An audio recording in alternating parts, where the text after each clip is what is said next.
Hello, just give me a second. I need to check whether the audio, yeah, so audio is coming. Cool.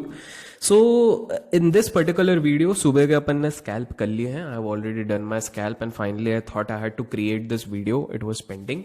So I thought of creating this video which will be about the basics of candlesticks and moreover it would be about कि मैं candlesticks को कैसे approach करता हूँ. How do I personally approach the candlestick pattern? Because see, if you really talk about extreme basics, I think there is nothing better than Zerodha Varsity. You can learn plenty of things through Zerodha Varsity. Just checking my voice. Yeah, voice आ रही है, ठीक है. But considering almost everything, I really don't think कि knowing the names of the candlestick is the best solution. तो आज ना जितनी चीजें आपको पता होने चाहिए about candlesticks A to Z, I'm going to reveal over here. That's it. जितनी चीजें आपको आनी चाहिए. तो सबसे पहले तो आप एक स्टेटमेंट समझ जाओ that a process always works but emotions actually lead to failure. इसका मतलब क्या हो गया? इसका मतलब ये चीज हो गई that a lot of us often question ourselves कि क्या ट्रेडिंग से पैसा बनता है, is it really feasible to make money, क्या ये टेक्निकल एनालिसिस काम की है कि भी नहीं है. Of course everything is of utmost importance. The only problem with us is कि हम जैसे ही अपने प्रोसेस से डिविएट हो जाते हैं हमारा फेलियर आ जाता है. Now why do we deviate from the process? हम क्यों हो जाते हैं? उसके सेवरल रीजन है. पहला, हम सही माइंडसेट में नहीं है.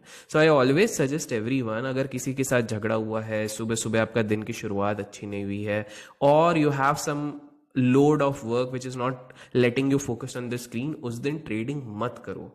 Make a deliberate attempt, because neither I neither any other person, ना भगवान आपको आके बोल सकते कि बॉस आज ट्रेड मत करो. It is you who has to be disciplined. आपको अपने माइंड को इतना स्ट्रांग बनाना है कि आज मेरे पास ये काम है तो नहीं करूंगा. I will give you my recent example. On a single day, I got 4 या 5 different works, 2 client meetings, then 2 brands wanted to integrate back to back on my YouTube channel. Plus, I had this thing. I had something to do with my students also. तो ये तीनों चारों चीजें and plus I had another option कि मेरे को उस दिन ट्रेड करना है कि नहीं. So I finally, I will be very honest over here, I finally picked कि बाकी सारी चारों चीजें प्रायोरिटी की है. एक दिन अगर मैं ट्रेड नहीं भी करूंगा तो it is fine, and more over अगर मैं उस दिन ट्रेड करने कूदता भी हूं कि let's say if I assume कि बस 15 मिनट का स्कैल्प है, किसी कारण अगर वो स्कैल्प गलत हो गया तो मैं उधर हुक्ड अप हो जाऊंगा, because of which all my plans will get spoiled. So sometimes some days आपको सोचना है कि नहीं भाई, आपका प्रोसेस इसके कारण गड़बड़ हो सकता है, तो वो चीज मत करो. So this is a part of my process. A part of my process simply says, so for example मेरे प्रोसेस के पार्ट कैसे हैं, I will tell you. So my process part says that first 1.5 hours, मतलब करीब करीब 11 बजे तक it is my peak performance time in terms of trading. तो मैं कोशिश करता हूं कि उस टाइम पे मैं जितने अच्छे ट्रेड्स पिक कर सकूं, वो that is my personal thing. किसी के लिए 11 से 1 होगा, this is something which you have to personally find out. That's the first thing. Second, मुझे पता है कि जो नेक्स्ट मेरा पीक आर रहता है that is between 2 to 3:30. Sometimes these days it is going around 1:30, जिसके कारण यूट्यूब वीडियो थोड़े लेट आ रहे हैं. Earlier they used to come by 4, now it is 5, because मैं थोड़ा उधर इंक्लाइंड हो जाता हूँ and then I have to shoot the video. तो ये चीज हो जाती है. तो that is also a part of my process. Another part of my process which when I said in the e-learn market interview कि मेरा 50,000 का drawdown होता था तो मैं निकल जाता था. Now because the scale at which I operate is much higher, so obviously it's not no more just 50,000. It even goes like 2 lakhs or something, 2.5 lakh तक अपना चलता है. But the thing is you have to define all these things prior. जिस दिन आप इन चीजों से डिवेट हो गए, you will realize कि you will end up making losses. In fact, आप अपने आप से पूछना, आपको समझ में आ जाएगा जिस दिन आपका सबसे बड़ा लॉस होने वाला रहता है ना, you get the indication in the first hour itself. आपको पहले घंटे में ही पता चल जाता है. So now since me being an experienced person coming and telling you कि भाई ये चीज होती है, अब इस चीज को आपको deliberately रोकना है, तो आपको इसका अटेम्प्ट लेना है. One good alternative which I found my own hacks. मैं बीच में अगर मेरा दिमाग में कुछ ऑफ हो जाता है, शट डाउन करना है और सीधा टैब उठा के अपना नेटफ्लिक्स. Y tab? बिकॉज उसमें मैंने कोई ट्रेडिंग ऐप नहीं रखा हुआ है. सो प्लेन एंड सिंपल, बढ़िया अपने बड़े स्क्रीन पे अपना नेटफ्लिक्स देखो, अमेजॉन प्राइम देखो. That is something which I found as an alternative. So you have to create your own process. Now coming to charts. अब चार्ट्स में ना जो सबसे ज्यादा ब्रॉडर होता है, I will show it on the screen also, don't worry, जो सबसे ज्यादा ब्रॉडर ये चीज होता है. In fact I created this document just 5-10 minutes back only, just trying to put out कि मैं कोई पॉइंट ना छोड़ दूं. तो इस पे जो सबसे कॉमन चार्ट्स होते हैं, one is line chart, then candlestick and bar chart. जो लाइन चार्ट था वो सबसे पुराने जमाने से यूज होता था. तो now let's come up with कोई सा भी स्टॉक उठाते हैं अपन, and disclaimer it's not my portfolio और एनीथिंग, और हम एक एक करके हम स्टडीज में डिस्प्ले पे जाके हम देखते हैं. तो यहाँ पर you can see there is candle stick, there is bar, there is coloured bar, line, vertex line, step, mountain, base line, hollow candle, volume candle, colour, high low candle bar, scatter plot, histogram, heikin ashi, kagi, line break, renko. A lot of people have asked me कौन सा best है, हम किस candle stick से trade करें वो हमारे लिए बेस्ट है. पहली चीज तो मैं बता दूं, in whatever testing I have done so far in the last now 11 years into the trading, मैंने देखा है कि the simpler things always work if your intention is to make money. अगर आपका पैसे बनाने का इरादा है तो सिंपल चीजें ही वर्क करेंगी. If you are going into a damn complicated structure, वो चीज आपके लिए वर्क नहीं करेगी. So if you are going to ask me sir should we use mountain, क्या हम माउंटेन यूज करें, क्या बेसलाइन यूज करें, आई हैव नो आइडिया.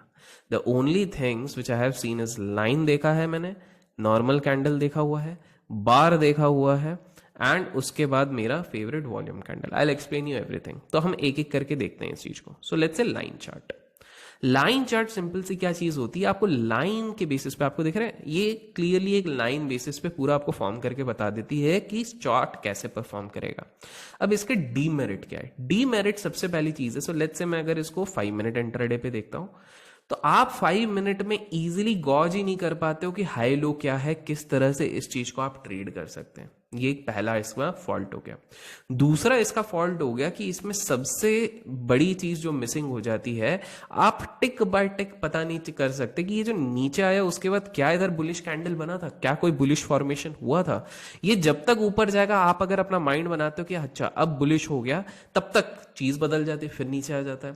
तो ये हो गया, क्योंकि यहां पर ये एकदम सिंपल चीज है. बट फिर क्वेश्चन उठता है, फिर लाइन चार्ट किसी को यूज नहीं करना चाहिए? नहीं, आप इसको कंफर्मेशन में जब एज ए बिगिनर आप शुरू करते हो तो बड़े टाइम फ्रेम मतलब daily, weekly and monthly, these are the time frames. So when you are into a beginner stage, you can use these things to devise ki basically what is happening into the entire structure.